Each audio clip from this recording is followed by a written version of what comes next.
Whether you're a skeptic or a believer, join me, Rob McConnell, as together we'll investigate the world of the paranormal and the science of parapsychology here on the X-Zone Radio TV show on XZBN and the X-Zone TV channel on Simul TV. Since 1990, the X-Zone Radio TV show has been the place where people dare to believe and dare to be heard. Together, we'll investigate UFOs, aliens, ghosts, Bigfoot, psychic phenomena, lake monsters, conspiracy theories, government cover-ups, the truth embargo, alien abductions, ESP, haunted locations from around the world, and so much more.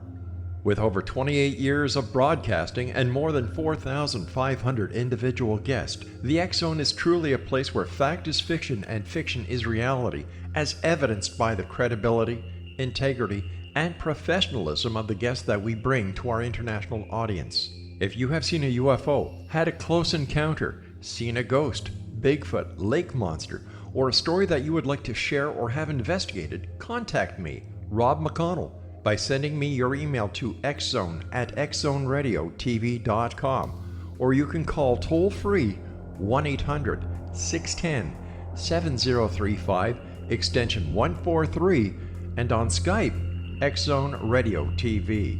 For more information on the X-Zone Radio TV show with yours truly, Rob McConnell, visit www.xzoneradiotv.com or www.xzonetvchannel.com or simultv.com and xzbn.net. Until next we meet here in the X-Zone from our broadcast center and studios in Hamilton, Ontario, Canada, always remember, X-Zone Nation, keep your eyes to the sky and your heart in the light.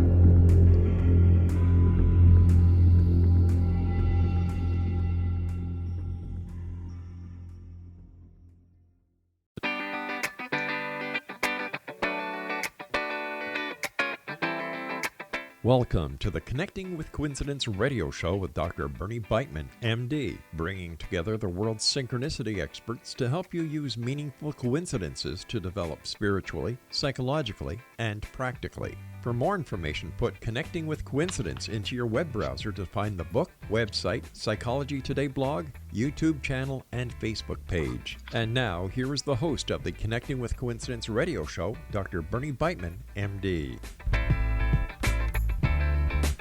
Welcome to Connecting with Coincidence. I'm your host, Dr. Bernie Beitman, MD, and I'm going to tell you a story told to me recently by my friend Frank Pasciuti, a psychologist in town who is interested in parapsychology as well as regular psychology. Frank is interested in past lives, experiences his own past lives, and helps others experience theirs. He decided he wanted to make contact to the disembodied mind of Carl Jung, using methods suggested in his Rosicrucian monthly study materials. In his meditation, he uttered sounds including Om, intended to resonate with the target of his intention. 5 days later, he talked with his cousin who had read Frank's new book about spiritual emergencies. In the book, his cousin mentioned that Frank had made many references to Jung. And so they started talking about Jung. And they talked about Jung's book, Psyche and Symbol, which each of them had read about 45 years ago, and how each of them found it too dense and unfathomable at first. But a number of years later, after much reading, they each picked it up again and was much more understandable. They both had the same experience with that book, but only 45 years later were they telling each other about it. So that was a contact with Jung. 2 days later, Frank's office mate, Russ, called him into his office, and they are both in private practice in psychotherapy in the same small building. And Russ said, "Hey, Frank, you're into Jung, aren't you?" And Frank said, "Yes." And Russ said, "Well, one of my clients gave me an autographed picture of Jung, autographed by Jung, and asked Frank if he wanted it." And Frank said, "Of course." And now that that photograph is in Frank's office. Now, how did that happen? Well, we'll discuss that with my guest today, who is Marieta Pehlivanova, who is a junior researcher in the Division of Perceptual Studies at the University of Virginia.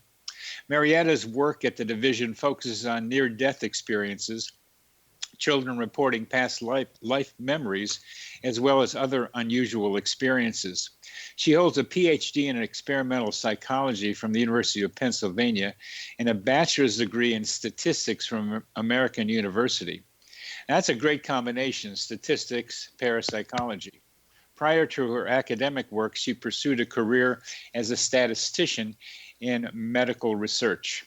In addition to her academic interest in human consciousness phenomena, Marieta is also interested in personal exploration, including active experiences at places like the Monroe Institute, which is just south of Charlottesville. Marieta, welcome to the show. Bernie. Well, I'm glad to finally get you on this thing, you know? I'm glad we're making it happen. Yeah, it was great talking with you about probability in your office. That was such a great lesson in Bayesian statistics that you gave me. And I hope maybe we'll be able to talk a little bit more about that today too. But what do you think about Frank's story? For your audience here, I'll say that I do know Frank Prosciutti through the Division of Perceptual Studies. So I think that story is fascinating. And in general, my opinion on synchronicities is that they have a highly personalized meaning to the person. So I think, Frank, I think this occurrence of the several coincidences discussing the book with his cousin and also importantly getting that autograph photo was pretty amazing.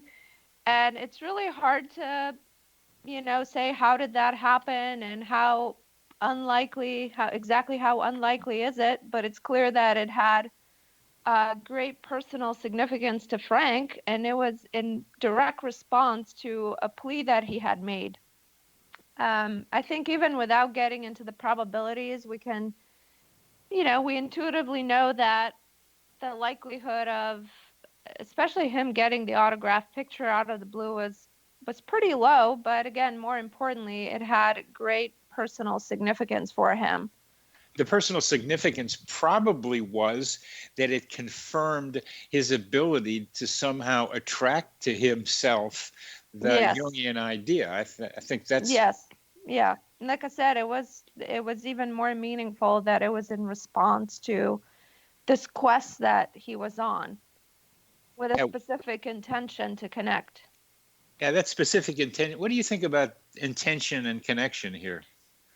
I think it's very important. I mean, I wouldn't say this is a mere coincidence of an improbable event happening at the same time with a different event. I think the fact that he had the intention of connecting, I think adds a whole new layer to the experience.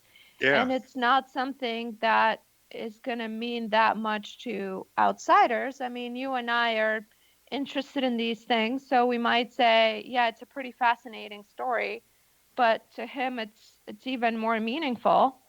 To an outside observer who, maybe their belief system does not really include anything along the lines of the importance of synchronicities, that might appear just a mere coincidence without a lot of meaning. But to a person who is in it, this can be extremely powerful.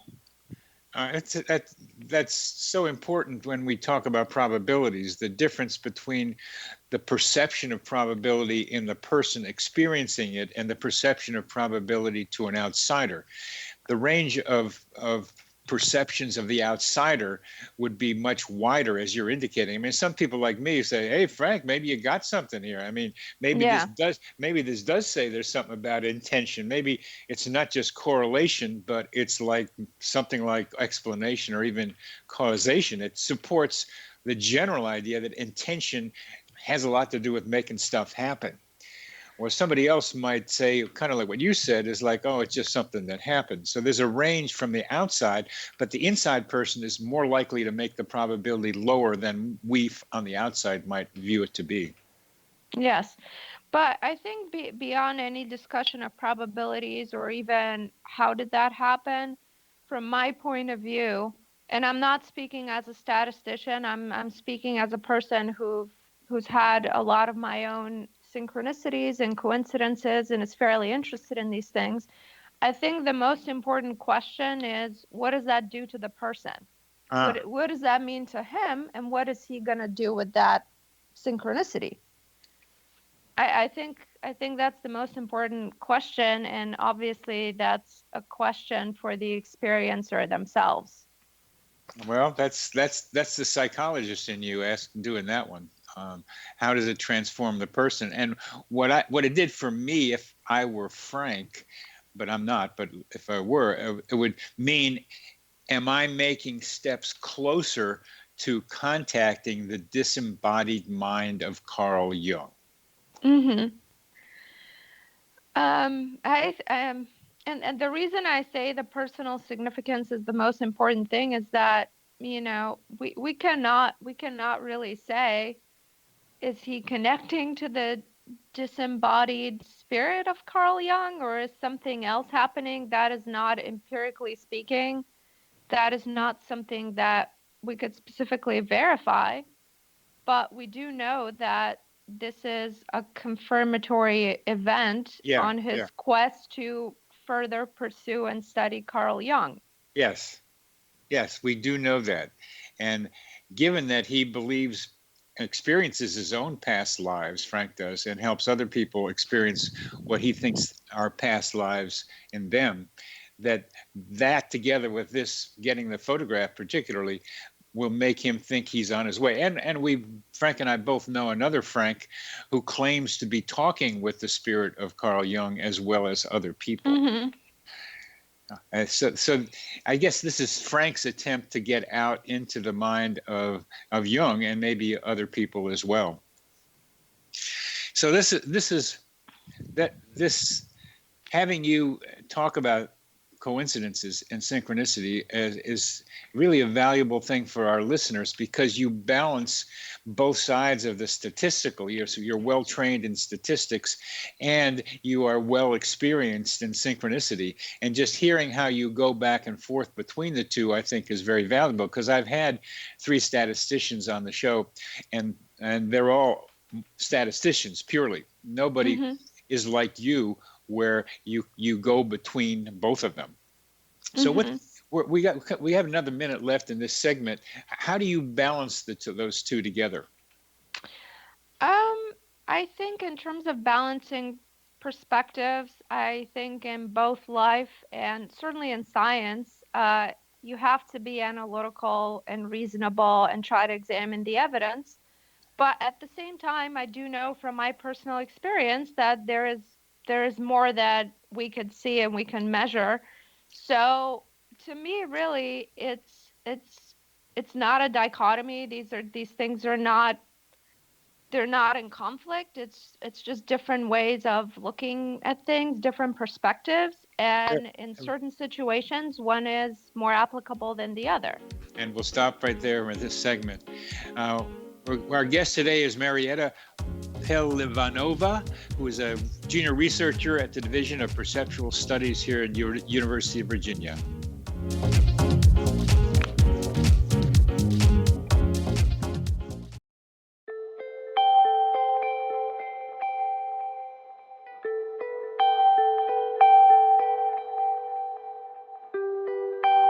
It's hard to listen to the news without realizing we're living in volatile, unprecedented times. Yet never has there been such an opportunity to transform the human condition. As old structures fail, where can we find the guidance to co-create a better way? Find Your Path Home is an ever-evolving, leading-edge information, education, and healing resource center designed to support and guide you on your path to unity and enlightenment. Based on sound principles employed by shaman worldwide, we provide techniques that can support you through the current transitions, offering online shamanic classes, international long-distance shamanic healing sessions, complimentary Mission Evolution radio episodes and Stairway to Heaven TV vignettes, seminars, retreats, and much more.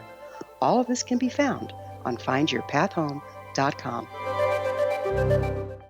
So I was watching the X Zone TV channel last night when I was abducted by aliens, and they kept repeating to me over and over again, simultv.com, simultv.com. What's simultv.com? That's what I asked them. They had it written on the side of their UFO. How do you spell that? UFO. No, I mean simultv.com. simultv.com. simultv.com. Right. simultv.com. Interesting that you were abducted by aliens in a simultv.com UFO last night. Oh, yeah? Yeah. Now that you mention it, I remember now last night I was awakened from a deep sleep. My great-grandmother was standing there. She said she'd come from the hereafter to tell me about simultv.com. She even spelled it out for me. simultv.com, sonny boy. simultv.com. simultv.com, sonny boy. Wow. Yeah. Guys, you'll never guess what my psychic guru just told me. simultv.com. Exactly. Are you guys psychic too? Of course. We all know about simultv.com. simultv.com.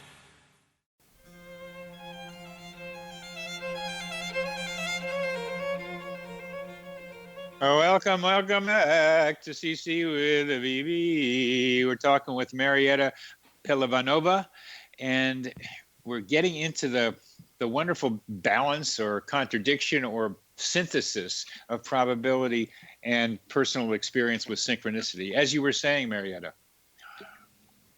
So, as I was saying, when a seeming coincidence happens, statisticians can get into various calculations of probabilities. If data is available, we could come up with a relatively precise estimate in certain cases of what is the probability of a certain coincidence happening. And it may be the case that this coincidence is extremely, extremely unlikely. However, if even very unlikely events, given enough time, could happen by chance. Given enough time, that given enough time is a crucial part of it. Go ahead. So that could be explained by probability alone. However, what differentiates that from a synchronicity is the meaning it has to the person, and sometimes the emotional content. It could be while it's happening, there's this immediate recognition of, wow, this is a very significant coincidence that's happening right now. And sometimes it could even happen as a response to a question you've asked or some decision you have to make. Like in the case of Frank, that occurrence happened after he had expressed the intention of connecting with Carl Jung. So I think it's the personal significance and the meaning for this particular person, possibly for no one else in the world, that makes it a meaningful event. And that's why in my personal dealings with these things, I do have the statistics and probability training, but I really don't think that that's the most relevant thing. Yeah, a synchronicity can seem more meaningful if the coincidence was extremely unlikely, but that's not the thing that makes it a synchronicity. It's the meaning it has to the person and the impact. All right. I love gathering these different definitions of synchronicity and as well as coincidence here. And for you, a coincidence becomes a synchronicity when it has a high level of personal meaning. Yes, and that is very subjective for the person, because the same quote-unquote coincidence could happen for a different person, and it has no meaning for them. Yes. It has no impact. And that happens a lot because, how you perceive these things also depends on your belief system.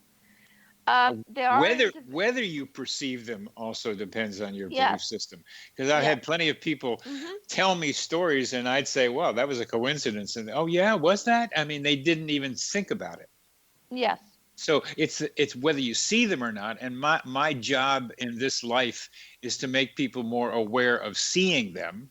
And that's what I'm doing. And then after you see them, your belief system creates meaning for you or influences the meaning for you. Yes, and this brings me back to my earlier point that for me, the most important thing surrounding synchronicities is what does it mean to you? Mm-hmm. Um, not I not think so that, much what does it mean to other people or what does it mean about low probability events. I think the most relevant question is what does it mean to you and what do you make of that? well, I want to see if I can get you into this low probability question because it looks like a razor that you can go either way with. But see what you think about it, because as you mentioned, statistics can allow for low probability events given enough time. I think it's a line that maybe we'll get back to. If an event happens, statisticians like to say it had to happen because something had to happen. So it happened. Well, if it happened, if it didn't happen, you wouldn't have even the opportunity for a coincidence or a synchronicity. So you have to be able to say it happened. Whether it's a low probability event or not is my question. When it is a low probability event, that seems to me not just a statistical thing that statistics can say has to happen because it did happen, but it indicates the possibility that there is an explanation lurking underneath that experience. There's a way of understanding reality a little better because Frank got that picture from his colleague. Yes. Tentative, yes. Go ahead. I mean, it could certainly, it certainly can create more questions like where is this coming from? Who is causing that? But again, and these are fascinating questions. I just think they're less answerable than what is the impact to you. They are definitely less answerable. Yes. I don't necessarily know if these are questions that could be answered empirically, but they're certainly fascinating questions. The way you get to doing empirical evaluations is to ask the question first. Yes. And it is a fascinating question because even when I was in school studying statistics many years ago, I was fascinated by the dichotomy of I believe in randomness in the world, and there's very precise probabilistic distributions that describe human processes very well. And within each of these processes, there's a lot of randomness. So we know the process is going to follow a certain distribution. So for example, a big one is height following a normal distribution. Yeah. But yet within that, we cannot predict who's going to be on the high end, who's going to be on the low end. And same with diseases. We know that certain diseases have, certain statistics of occurrence within a population. However, when it happens to a specific person, we could say, yes, that's expected to happen based on the distribution of this disease.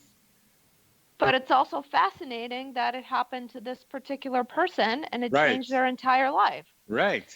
And it's really not, it's a question that's fascinated me, but I certainly do not have an answer for it. And all these years later, I am still at the point where I can notice this dichotomy and still say, well, I don't know. Yeah. And I'm in this curious place where I take these events that are low probability and wonder if I can collect enough of them, and am I pointing to some possible explanations? How do you think you could go from the collection of events to an explanation? A simple one is the coincidences that you are studying. The past life studies that you're part of, even the telepathy studies that you may be involved with, start off as looking like coincidences. If somebody thinks something and somebody else is thinking the same thing, we begin to call that telepathy. And that starts off as a coincidence, but then we start speculating about how that might happen. So we come up with the word telepathy to describe it, and then we try to understand how telepathy works. Mm-hmm. Yeah, I think these would be examples of different types of coincidences. Yes. And even in those cases, we are collecting data on purported past life memories of children. Yeah. And sometimes are able to verify some of the statements they're making about the life of a deceased person. Yeah. So we have a large collection of these cases, yet we're still, as far as an explanation of how and why this is happening, it's still a mystery. Yeah, it's still a mystery, but you're collecting the data, and it's a mystery that looks like it should have an explanation, even though we don't have it yet. Yes, and we certainly have cases that are compelling enough that it would seem almost impossible to get such a match between the statements of the child and the deceased person merely by chance. Yeah, you can't just call that just a coincidence. There's something else going on, and the two explanations around we have for that are that there is a sense of self that gets conveyed from one generation to the next, or also or there are pockets of minds up in a kind of mental atmosphere to which the child is tuning into. Mm-hmm. Yeah, go ahead. These become very speculative, but we're coming to the end of this segment, and to me, the low probability events like these, like the child reporting something like this, do point to another question, one that we can't answer, that our minds are not developed enough, our science is not developed enough, but still you got to wonder how it happens.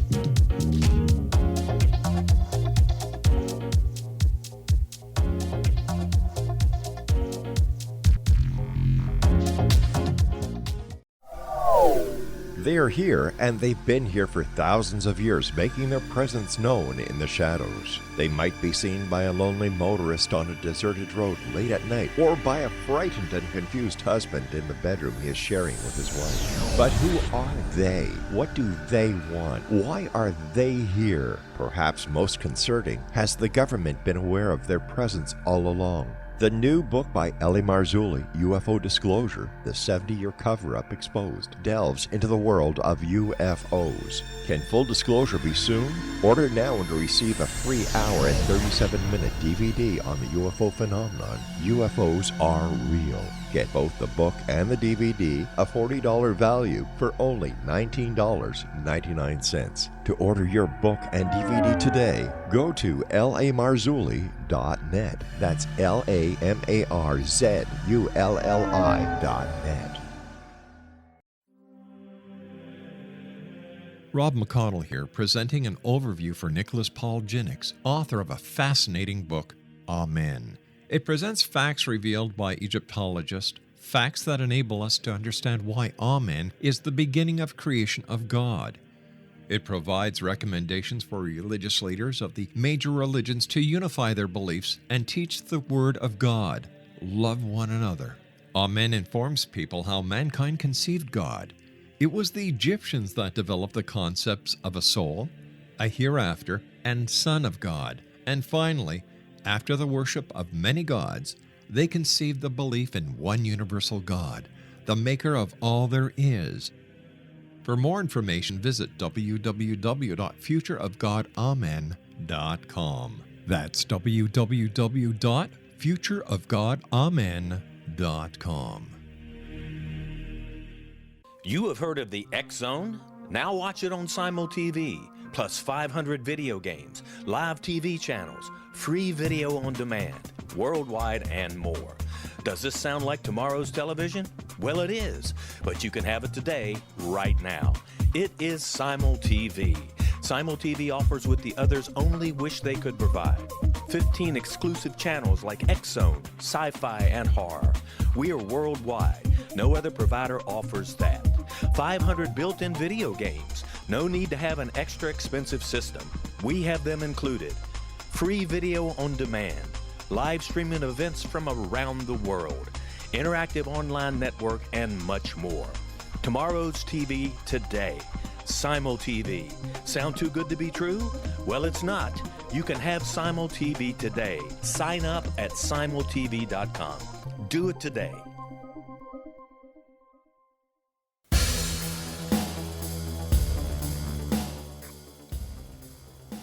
Welcome back to CC with BB. My guest today is Marieta Pehlivanova, and we are talking about statistics and coincidences and synchronicity. And Marieta, please tell us one of your major coincidences in your life. So a big, and again, I call it more of a synchronicity because Yes. it has tremendous impact, was how I connected with the Division of Perceptual Studies. So I'm going to start way back. So many years ago, I had decided that I want to get involved in parapsychology. I've always been fascinated with these things, and I also wanted to study these phenomena from a scientific perspective. And that was one of the main reasons that I wanted to go to grad school. So back in 2015, at the time I was about a year away, or I thought I was a year away from finishing my PhD. And at the same time, I was starting to think about how could I get involved in this work. And for your listeners who don't know, there are very, very few professional opportunities for that kind of work, especially in the United States. Yep. So I had started this Google document with just listing a few places for said jobs, and the Division of Perceptual Studies was one of these places.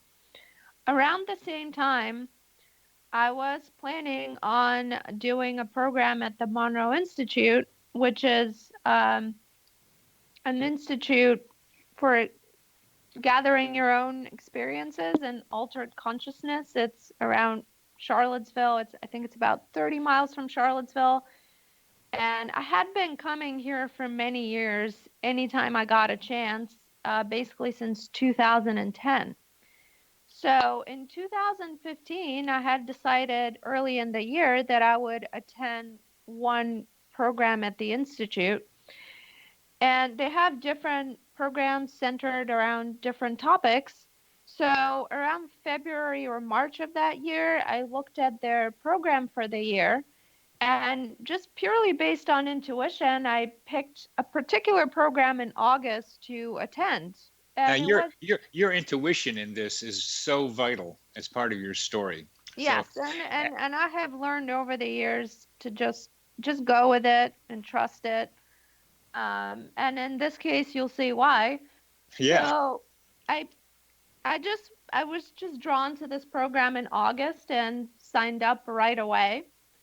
And so shortly thereafter, this intuition started getting a little bit more specific, and I just felt like I needed to be at the Monroe Institute for that particular program because I was going to meet someone who was going to be important on my life path. Could you tell us what your experience of that intuition was in a little more detail? It was, I can't say that it had any like physiological correlates or anything. It was just a sense of just knowing. A sense of just knowing. Okay. Yeah. And the closer I got to the program, the stronger it got. And I had actually written that up in my journal early on, and had even told some of my friends, I am going to the Monroe Institute because I have to meet someone very important. And one of the two possibilities that had come to me through knowing was that I was going to meet someone who was going to be related to this parapsychology work that I want to be involved in. So anyway, fast forward to August. By that point, I'm right about to go to that program, and on my way back, I had taken the train and bus from Philadelphia down to Charlottesville, and I just had this knowingness that I'm going there and I'm going to meet someone important. It was very, very strong by that point. So I ended up meeting you in these programs. You meet the other participants and the trainers the first night, and it was a group about 17 people, and I met them and I got to know them over the next couple of days, and I was having a great time, but I didn't feel like I had met this person that I was supposed to meet. And then midway through the program, one of the trainers said, this evening we have a visiting professor from the University of Virginia who is going to give us a presentation. And immediately in that moment, I knew, okay, this is the person I'm supposed to be meeting. And of course, I met Dr. Ross Dunseith, who is the DOPS's lab director. I apologize, the engineer of the lab. Yeah, before you go about Rob, about him, Ross, who I know quite well, your intuition, when as I listen to it, and our listeners are probably listening the same way, is almost like a companion of yours. It's like a real life pal that is sitting there telling you yes in louder and louder terms. You're getting closer. You're getting closer. Like if you're blindfolded and somebody's saying you're getting warmer and warmer, trying to find something that you're supposed to be looking for. It's so much a part of you that I don't think you realize how I think relatively rare maybe it is out there in the world. I wish I could say I had that kind of intuition about everything, but that is not the case. I mean, this occurrence was so big, and how I ended up coming here and working in DOPS, it was a huge part of my life path. So I think my intuition was particularly strong on that, but I don't have that same level of intuition for other things. How did you know to trust this if you don't have the same level with other things? Because I had other occurrences earlier in my life where I trusted my intuition, and I saw that it led me to something right and good. And I really think it's like a muscle. Yeah. The more you trust it, i.e. the more you work the muscle, the stronger it gets, and it works for you. And part of the trouble where the muscle analogy doesn't work so well is sometimes some intuitions are not right for you. So you have to make a distinction between the ones that you want to exercise and make it stronger, and ones that are a little bit like going to lead you down the wrong path. Yes. I think, and again, that's a very personal question. Yes. Because intuition can also come in different modalities for different people. For me, it was that sense of knowingness, and sometimes it's been more of a gut reaction, and for other people it may be auditory or visual. So it is a matter of the person exploring their own intuition and going with it and seeing where it takes them. Very good. And that comes in different channels. For you, it was a sense of knowing. Yes. Okay. And other people, as you say, gut, it can be visual, it can be auditory. Yes. These are very important because I try to, in these programs, try to find when people are talking about intuition to talk about it the way we're talking about it, to help our audience be more confident that they have information accessible to them if they're able to tune into it and then exercise it the way you just have described you're doing. Yes. So please continue. You met Ross. So as I was saying, the trainer said, we have this visitor from DOPS, and I immediately in that moment again knew, okay, this is the person I was supposed to meet. And I started fretting about, how am I going to talk to him? How is it going to happen? And then I realized, okay, you've made it that far. It's going to happen. Don't worry about it. So the way things unfolded was that there's the communal dining room, and we had dinner and lunch there before activities. And I was actually late for dinner and showed up, and there was only one table of people still eating. And sure enough, Ross was at the table. There was one empty seat next to him. So I immediately sat down. I'm laughing because I wanted to hear another story like that. It was a guy that showed up at the last seat at a wedding and sat next to a guy who offered him a job. So it's the same kind of story. It's really good. Go ahead. Yes. And so at that point, I started talking to Ross, and I was thinking, do I ask him? Do I not ask him? And then I decided, oh, well, I might as well. And I asked him, do you have any openings for postdoctoral positions? Because I'm about to finish my PhD, and I'm extremely interested in DOPS's work.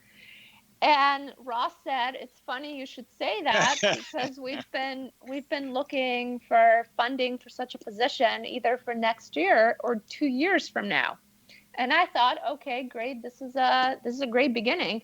And I actually did not expect him to say that, because I had been looking at their website, and there was nothing on the website that suggested they're looking for a postdoc or anything like that. So I thought, this is amazing. So then we continued talking, and Ross was interested in what I was studying in grad school, and I was interested in what they were doing. And I kind of even lost track of my agenda. I was just really enjoying the conversation. And then Ross asked me a question that was another extremely coincidental and synchronistic and transcendental moment. Well, but maybe I could get. Let's hold on to that for our next segment, because this is a great story, and it reminds me of when I was chairman of psychiatry and needed to have people fill jobs. They just showed up, and that's the other side of this story. You're listening to Connecting with Coincidence with your host, Dr. Bernie Beitman, MD, on the X-Zone Broadcast Network, and our guest today is Marieta Pehlivanova.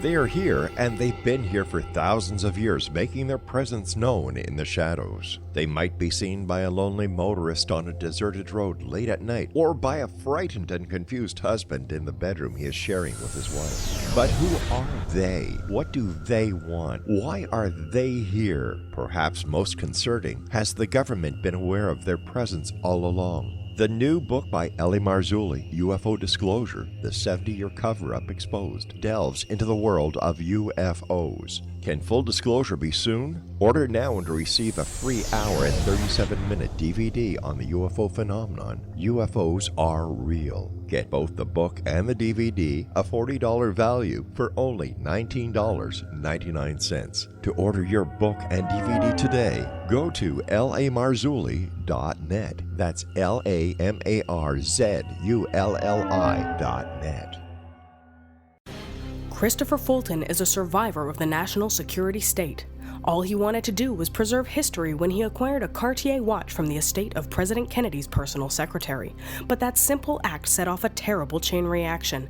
He was pursued by the U.S. Justice Department and the FBI, thrust into the middle of the U.S. government's Assassination Records Review Board, even monitored and pursued by the Russian government. All because that Cartier watch was the missing link of evidence, a timepiece worn by JFK that fateful day in Dallas, a link resulting in Christopher being incarcerated and attacked for 9 years because he opened a hidden chapter in history. The intriguing journey outlined fully in Christopher Fulton's memoir, The Inheritance, is available now through TrineDay.com or Amazon.com. The Inheritance, Poisoned Fruit of JFK's Assassination by Christopher and Michelle Fulton is a must-read, an incredible tale of how easily our own government can overrule justice. The Inheritance, Poisoned Fruit of JFK's Assassination. Welcome back to CC with BB. My guest is Marieta Pehlivanova, and we are talking about a major coincidence in her life, a synchronicity that was very meaningful to her. And you were sitting there talking with Ross at TMI, the Monroe Institute, and he said something. What was that? So he said, and do you know statistics? And by that point, we had been talking about my training in experimental psychology, and I was getting a PhD in experimental psychology, and he had no idea about my background in statistics. Like I said, I had a bachelor's degree in statistics, and after my undergrad degree, I worked as a biostatistician in medicine for a while, and then I transitioned to experimental psychology and cognitive neuroscience. So when he asked that question, it was, again, it created this very transcendent experience for me. I am sure it only took me a few seconds to respond, but it really felt like time that I was in this time vortex, and I could experience a very and it's really hard to describe in words, but I felt like I was in this eternal moment where time got stretched out, and I could see in that moment, not visually, but I did understand how this was the person I was supposed to meet, and this was the gift that I was supposed to receive for listening to my intuition and making it to this program. And in that moment, I also knew beyond doubt that everything that I had done in my life so far and all these different things that I had pursued were leading me to that moment so that I could have this conversation and make this connection. And it also felt like there was no other person on earth who could be in my shoes at this moment. This was the subjective experience on my side. And again, we could get into probabilities of how likely is it that I would have made it to this specific program and that Ross would have been there, but really it doesn't matter. What matters is that I knew the impact it had on me and my further career development. And so it only took me a few seconds to respond, and I said, yes, I do know statistics, and I told him about my background. And at that point, Ross was extremely excited. And he was saying, we should put you in touch with our director. And basically he took my contact information, and I think that was Wednesday night. And on Monday, he had already put me in touch with Dr. Ed Kelly, who is the director of the lab portion of DOPS. And another very interesting element is that in that Google Doc I had for jobs in parapsychology and consciousness, I had listed Ed Kelly as my person to contact within DOPS, not Dr. Jim Tucker, who was actually the director of the whole operation. So I thought that was another interesting coincidence. And so the following week, I had already connected with Dr. Ed Kelly. They invited me down to visit at the end of 2015. I came down to Charlottesville to visit DOPS and then kept in touch with them. I could go on with this story. I mean, there's so many coincidences around how they were able to bring me on board. Well, let's. I think the major one is, do you know statistics? But along with that is that I love it that the only chair open was there. I think of a lot of this as a dance. What goes on with us, especially when we're tuned into a flow kind of place, it just things move. You were late. There was one seat left at the one Yes. table, and that's right next to Ross. I like that one because it's dance-like. But what it makes me also wonder about. Thinking about how to explain it, because I go for explanations even though they're not there. One of the statisticians I had in the program said that trying to figure out explanations for these events is bad for your mental health. I would agree with that, but again, I also don't think it's the most relevant question, because no probabilities that anyone could come up with to try to tell me, yeah, well, it was not that unlikely. It doesn't really matter, because to me it was a huge transcendental and transformational moment. I do understand that, but I'm interested in information transfer. I mean, we got the internet, which wasn't around 30 years ago, ways of getting information in ways that we never thought were possible, and so quickly. There you were getting information, Marieta. You were receiving information somehow. Sure, but I cannot say where the information came from. No, you can't say, and I'm not even asking you to talk about that with me, because your belief system does not include having to do this sort of exercise. Mine does. Mm-hmm. So I try to go for it. I'm not trying to get you to do it, but I will talk about psi-mediated instrumental responses. The idea that psi helps our behavior in ways that we're not quite sure of to get to things to happen that we need to have happen.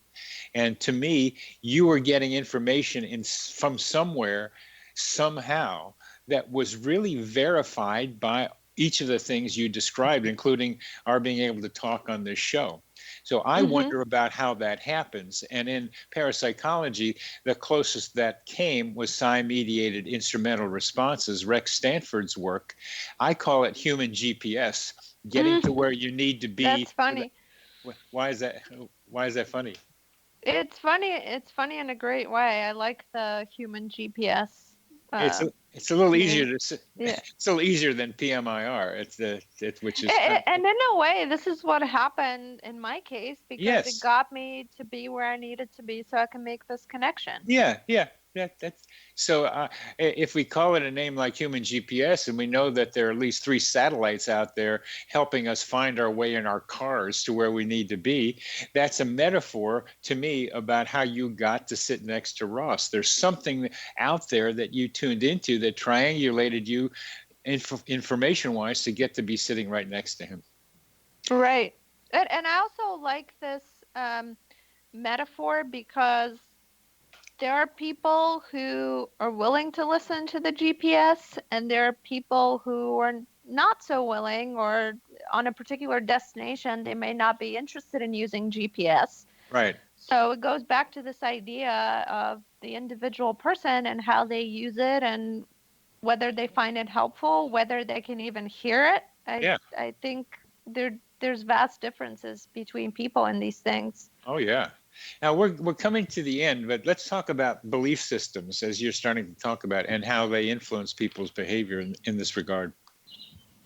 I think, as I said before, your belief system is going to determine, or at least influence, whether you perceive these coincidences and what you make of them.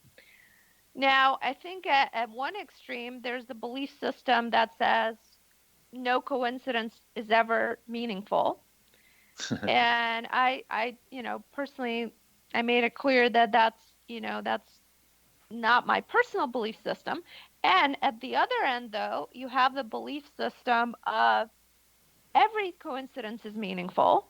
Yep. And then I've also met people like that who everything that seems remotely coincidental is full of meaning for them.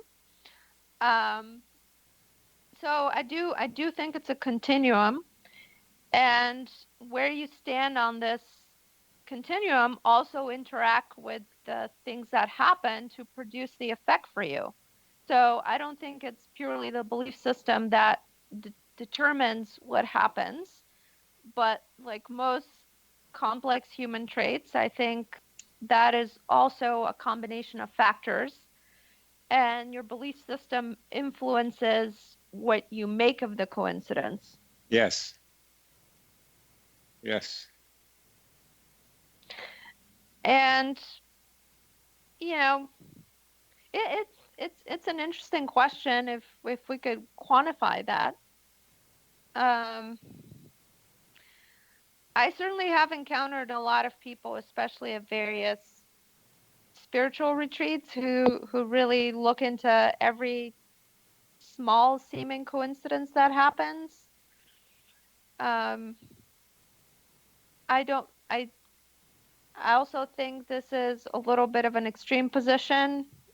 Yes, like it is. The other end of the spectrum, but Yeah. again, it's a personal matter for the person to decide on.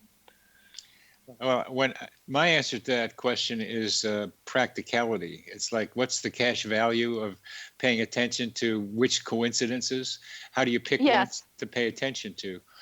Some of them are just like a lot of fun, and some of them are like you're on the right path. It's easy. Yes. And some of them are like, what? Like yours. Yes. And so which ones do you pay attention to? I think some people get overwhelmed by coincidences. Yeah. And some of them contact me trying to like figure out how to do, what am I going to do with all these coincidences? So it does vary so much among people about what they do with them, and even how many seem to happen to them. Mm-hmm. Well, we're coming to the end of this show, Marieta. It's been a long time coming, but you're delightful to speak with, and I'm so glad that we finally. Thank you. You're welcome. I am too. Very glad Thank you, you got Bernie. joined. You're welcome. You've been listening to the X Zone. You are listening to Connecting with Coincidence. I'm your host, Dr. Bernie Beitman, MD.